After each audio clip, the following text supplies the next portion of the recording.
No one listens to the cry of the poor or the sound of a wooden bell. The Haitian people have for centuries been poor. No one knows why, but everyone knows where the resources went, and everybody knows how they became poor. When seeing the world from the perspective of the first world, we can see things a bit differently. But let's take some time today to look at the world from the perspective of the two-thirds world. Those who live on less than $2. Those who live on less than $1 a day. The foolishness of God came to us in the birth of a child, Jesus Christ. The foolishness of God in this world speaks to us through the poor. It seems that we hear a lot these days about the end times. 2012 is it, we're told.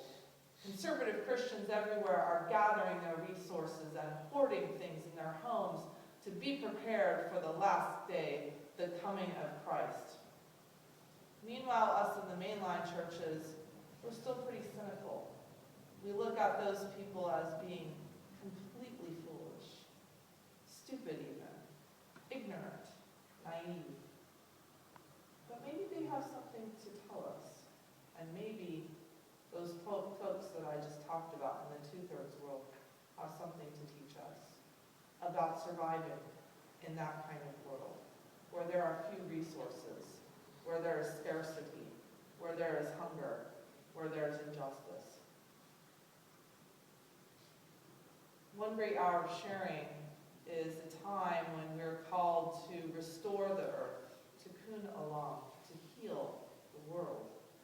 And so this service is about revealing a bit about how we're connected with the world as the United Church of Christ through our offering, which will take place next Sunday, One Great Hour of Sharing. In 2008, I was humbled to be asked, as part of my work with Church World Service, to travel to Haiti and the Dominican Republic. It was January, it was cold, it was Northern Hemisphere. I had just left my two children off with my mother in Spokane in snowy climes, flew all the way to Miami, Florida, and flew straight to Port-au-Prince from there. Had no idea what world I would be entering into. Now, I had traveled in other countries before as part of my call to ministry and mission, but I had never been to a very poor country like Haiti or Dominican Republic. While we were there, we learned some about the history of the island. Hispaniola was discovered in 1492 by our friend Christopher Columbus. When he established his fort in Santo Domingo, he used the slave labor of the indigenous people and forced them to carve the very hard coral reefs into rocks to build his fort. When he left devastation and destruction behind. Millions of the indigenous population on the island had perished, and by the mid-15 to 1600s, it became a place where the slave trade was developed, and so this was how the island transformed itself from the native peoples to what it is today. Over time, the slaves realized that this was not just a hard lot, but that they would need to do something in order to free themselves. And so there were multiple uprisings of the slaves against their masters. In fact, Haiti was declared the first independent country in the Western Hemisphere. And it is for that reason that many believe, especially in the more liberal communities, that That's why it still remains outside or left outside of the economic structures of the rest of the world to this day. In fact, it's also probably why after the horrible earthquake a few years ago, that there has been very little mobilization even of the agencies that were supposed to help it. And so people are still living on the streets in the slums. There are still 500,000 people who are living under bamboo and sheet tents, even in hurricane season. When I was there, we visited the House of Hope, which was built in part by One Great Hour sharing funds through the United Church of Christ and Common Global Ministries, which is our partnering with the Disciples of Christ. And this was the last place that we visited in Haiti. It's an organization that works with the street children. Now, street children in Haiti is a different connotation because these are children who live with relatives or with other people. In a way, they're kind of indentured servants.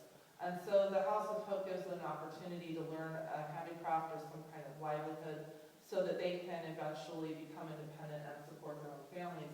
This was a classroom where they were teaching sewing. When we were there, we visited two young people's homes up on the rocky cliffs of Port-au-Prince. Before I explain to you the story, I must let you know that it is very likely that all of the area that I'm showing you and the people that I'm showing you, that they may not have survived the earthquake. So when we're looking at these photos, it's more like in memoriam. This entire area, the whole side of the mountain when the earthquake hit, just completely sloughed off. And so many people died. There was no way to identify them. So when we went, we walked up goat trails to get up to the edge of these places. What happened is when CAFTA, the Central American Free Trade Agreement, hit, many people flooded into Port-au-Prince seeking work because the farmland, all of the seeds and the crops had been devalued so much that there was no reason for them to stay out in the hinterlands. So they came flooding into Port-au-Prince and then started building shanties up on the mountains. So here we are in our hiking boots trying to walk up the side of the mountain.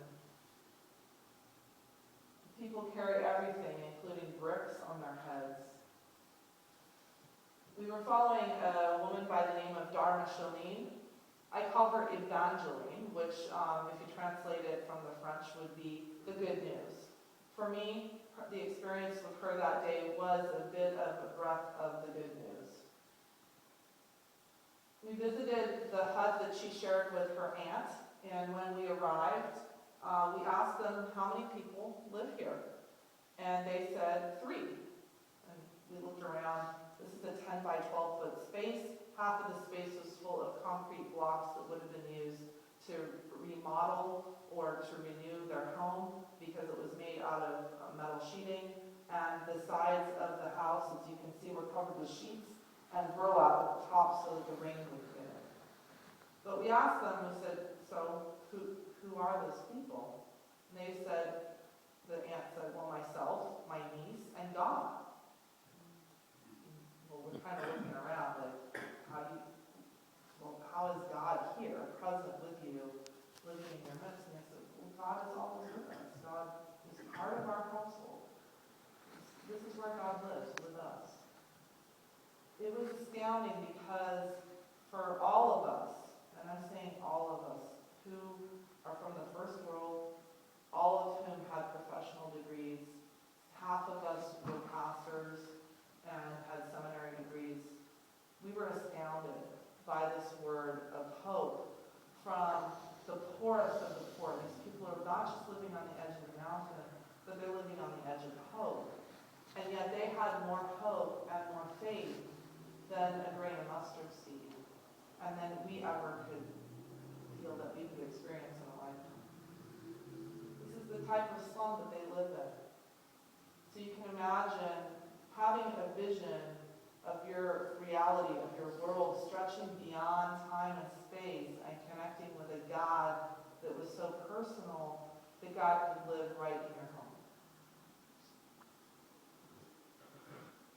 God is there. And people in Haiti were so happy to see us. They were always smiling and cheerful. There was never a day when we really experienced sorrow or mourning from them.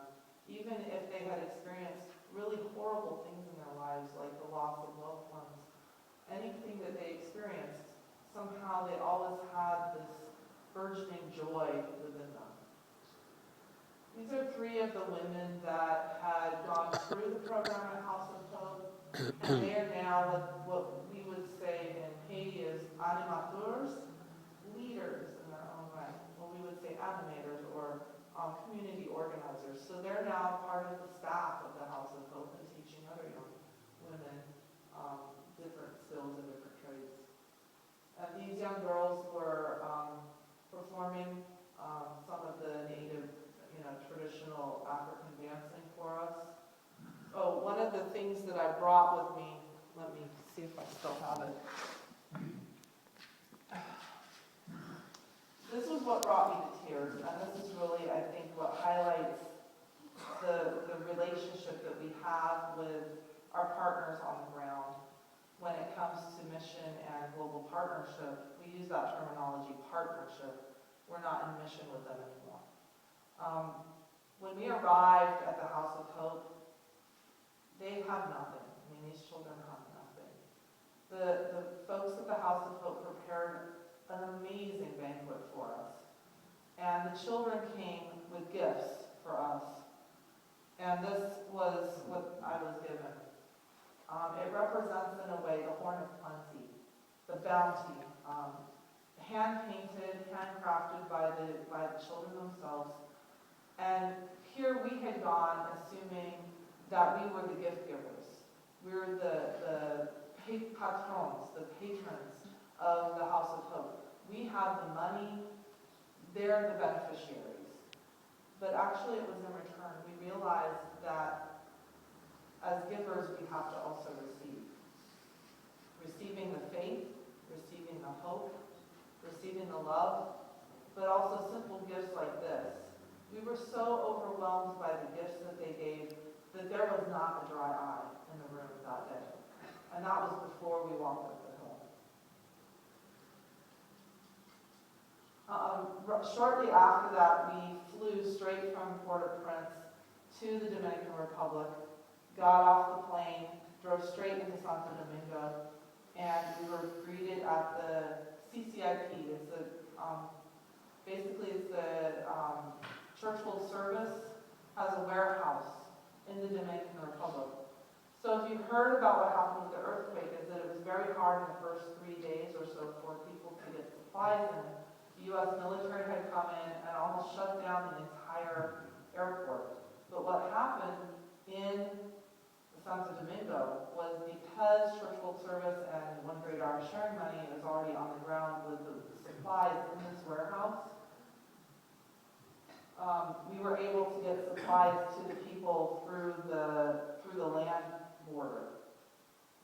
This is what the House of Hope looked like before the earthquake. And as I said, one of the homes was completely destroyed. So it was completely destroyed.